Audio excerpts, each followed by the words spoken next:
എന്താണ് മുഖപ്രസംഗം അല്ലെങ്കിൽ എഡിറ്റോറിയൽ? പൊതു താൽപര്യമുള്ള വിഷയത്തെക്കുറിച്ചോ സംഭവത്തെക്കുറിച്ചോ ശ്രദ്ധയോടുകൂടി തയ്യാറാക്കുന്ന വിശകലനാത്മകമായ കാഴ്ചപ്പാടുകളാണ് മുഖപ്രസംഗം അല്ലെങ്കിൽ എഡിറ്റോറിയൽ. വിവിധ ആനുകാലിക സംഭവങ്ങളെക്കുറിച്ച് പത്രത്തിന്റെ അഭിപ്രായം വ്യക്തമാക്കിക്കൊണ്ട് പത്രാധിപരുടേതായി ദിവസവും പ്രസിദ്ധീകരിക്കുന്ന കുറിപ്പാണ് ഇത്. പത്രത്തിന്റെ അഭിപ്രായങ്ങൾ ശക്തമായി പ്രകടിപ്പിക്കുന്നതിനുള്ള വേദിയാണ് മുഖപ്രസംഗം. അഭിപ്രായ രൂപീകരണം നടത്തുക എന്നതാണ് മുഖപ്രസംഗത്തിന്റെ ആത്യന്തികമായ ലക്ഷ്യം. പത്രത്തിന്റെ കണ്ണാടി, മനസാക്ഷി എന്നൊക്കെ എഡിറ്റോറിയലിനെ കുറിച്ച് പറയാറുണ്ട്.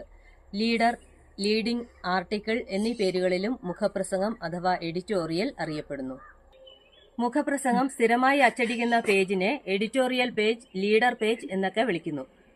മുഖപ്രസംഗം എന്നത് ഒരു സംഭവത്തെ അഥവാ വിഷയത്തെ കൃത്യമായി വിലയിരുത്തി വിശകലനം ചെയ്ത് പ്രാവർത്തികമാക്കാൻ കഴിയുന്ന പരിഹാര മാർഗങ്ങൾ പൊതുജന താൽപര്യത്തിനനുസരിച്ചിട്ട് സമർത്ഥിക്കുന്നതായിരിക്കും.